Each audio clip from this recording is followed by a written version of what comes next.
Allez, prends le contrôle, frappe-le, frappe-le. Donc salut à tous, là on va tester une séance de MMA avec Jonathan ici présent. Je m'appelle Jonathan Taranzev, moi je suis issu du Nippon Kempo que tu avais déjà découvert lors d'une autre vidéo. J'ai fait plusieurs compétitions internationales, tout ça en Kempo. Ça fait à peu près un an et demi. Je me suis lancé aussi dans une petite transition MMA, je continue le Kempo, mais je fais aussi un petit peu de MMA en parallèle pour mettre plus d'armes lors de mes combats, quoi. Moi, comme tu le sais, je suis malvoyant, je vois que des formes, des ombres. Là on va voir quelles sont mes performances, comment je vais me débrouiller en tout cas en MMA. Ça va me changer un petit peu des autres sports de combat que j'ai pu faire, en l'occurrence le Nippon Kempo et la boxe thaï, mais je pense que je vais bien me débrouiller. On a la chance d'avoir le coach de MMA Saint-Dié qui est présent pour l'idée cette séance. Donc dis-nous qu'est-ce qu'on va faire pendant cette séance. On va commencer la séance par les déplacements. Tu vas venir essayer de toucher son épaule et que quand tu vas essayer de le toucher, lui il va essayer de reculer ou de pivoter sur le côté. Le but c'est de créer une bulle autour de toi pour que toi tu ne puisses pas le toucher et que lui ne puisse pas te toucher. Dans le MMA, moi ce qui me plaît, ce qui m'a attiré, c'est que c'est du combat qui est très complet. C'est le plus proche de la réalité à mon sens. On utilise les poings, les pieds, les genoux, les coudes.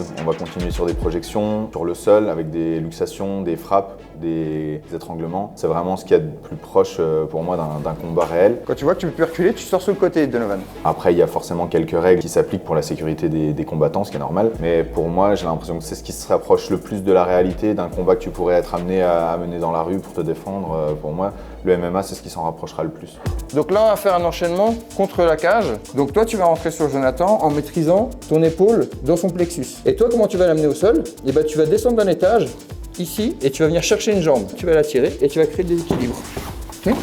Tu vas essayer sur Jonathan? Ouais, je veux bien. Selon toi, quelles sont les différences entre le MMA et le Nippon Kempo et pourquoi tu as choisi le MMA? J'ai pas forcément que choisi le MMA, j'ai choisi de faire les deux en réalité. Et la différence qu'il va y avoir entre les deux, ça va être principalement quelques règles. On va dire en Nippon Kempo, on n'a pas le droit de mettre des low kicks par exemple, que MMA on a le droit.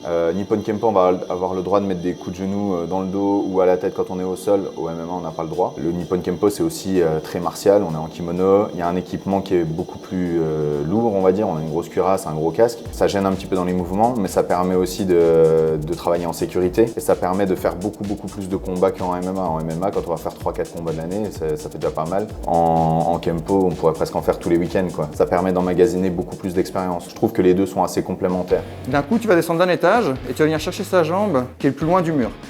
Voilà, tout de suite, voilà, très bien. Ensuite, quand tu arrives sur lui, il faut que tout de suite que tu crées un appui avec cette jambe. Parce que là, tu as vu, tu appuies avec voilà, exactement. Et là, c'est beaucoup plus lourd sur lui. La différence aussi qu'on va avoir dans le combat en lui-même, c'est qu'en Kempo, on va s'arrêter sur des hippons, donc une frappe qui va être parfaite. C'est la raison là qui fait qu'on n'a pas de catégorie de poids, par exemple. On peut mettre un point parfait à quelqu'un qui est beaucoup plus costaud que nous et on n'aura pas le fait que cette personne peut nous attraper, nous emmener au sol si on a quand même réussi notre coup dès le départ, quoi. Alors c'est clair qu'on met un volume de coups qui est beaucoup plus important sur du MMA par rapport à du Kempo. C'est pas exactement la même philosophie. Hop. Donc là, j'attrape, ok? Ce qui va être très important, c'est que moi, je recule. Tu as vu? Pour pas que tu puisses me toucher. Te cogner, ok. Voilà, ok? Donc là, moi, je vais créer un déséquilibre ensuite sur toi. Et en créant un déséquilibre, je vais amener mon coude au niveau de ton genou pour t'amener au sol. Hop là. Selon toi, quelles sont les valeurs du MMA? Le MMA, malgré ce que les gens y pensent, en fait, ils voient souvent de l'hyperviolence, ils voient le trash talking, des trucs comme ça. Bien sûr, ça en fait partie. C'est un petit peu la règle, on va dire, pour que ça attire du monde aussi, parce que c'est assez hypé. Les gens, ils aiment bien voir ça. Arrête, tu vas le tuer. Mais c'est pas les valeurs intrinsèques au MMA, il y a beaucoup de respect en réalité. Même si on les voit qui se chamaillent les combattants au début, à partir du moment où ils rentrent dans la cage et qu'ils se battent avec toi, qu'ils t'affrontent, déjà à partir de là, tu le respectes. Eh ben écoute, Donovan, moi ce que je te propose, c'est de faire un petit combat. Mets ton poing avant le kick pour être sûr d'avoir la distance du tibia. Ok, tu lui rappelles maintenant qu'est-ce que c'est le MMA. Ça a duré pas longtemps, je pense. Dès qu'il envoie des coups, tu sautes dans ses jambes, tu l'amènes au sol. Donc place au combat, tu as révisé quelques techniques tout à l'heure, tu te rappelles de ce qu'on a travaillé.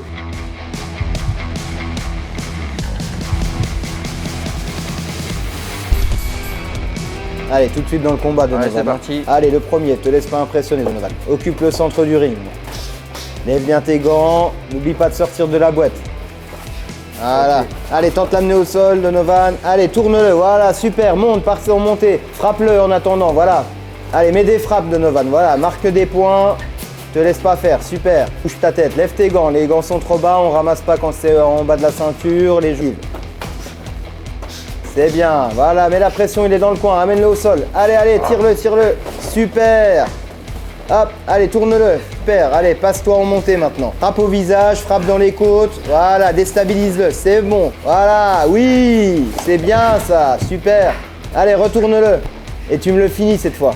Allez, tourne-le.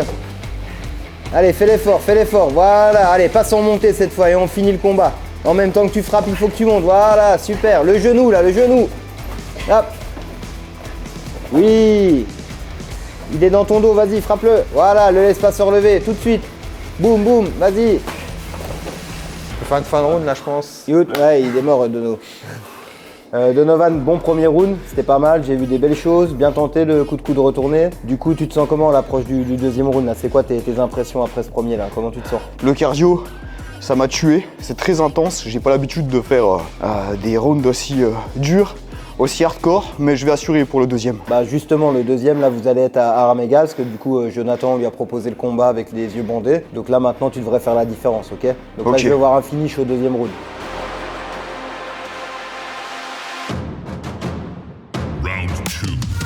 Allez Donovan, avance, tout droit. Hop hop, lève les gants, lève les gants. Voilà, Lâche en frappe bas. au corps, frappe à la face. Donovan, frappe au visage. Hop là, voilà, accroche-le. Envoie-le au sol, Donovan. Voilà, allez, monte, tout de suite, en montée. Tout de suite, tout de suite, tout de suite. Allez, prends le contrôle, frappe-le, frappe-le. Voilà, allez, accélère. On finit, on fait des dégâts. Voilà. Merci pour le combat. Je te remercie, Joe. Je te Merci à remercie. toi. Un réel plaisir d'avoir tourné ce combat avec toi. Pareil pour moi. Ouais. C'était un honneur et puis c'était enrichissant pour moi aussi. Le combat les yeux bandés justement. On perd tous ses repères, tout ça. J'essayais de te capter en fonction de ta respiration. J'essayais d'être attentif à ça, de faire des coups comme des low kicks, des trucs qui vont ramasser les plus grosses zones. Comme ça, j'ai pas vraiment besoin de savoir où t'es en gauche-droite parce qu'au début, j'essayais un petit peu des front kicks. J'avais l'impression d'être dans la bonne direction, mais ouais, je passais toujours à côté. Ça repousse dans ses retranchements. Bien sûr, la première chose qui est difficile, c'est l'orientation sur le ring. C'est savoir où se placer, où est son adversaire, se visualiser dans l'espace au niveau du ring. C'est ça. Ah, franchement, c'était bien. Excellent en tout cas.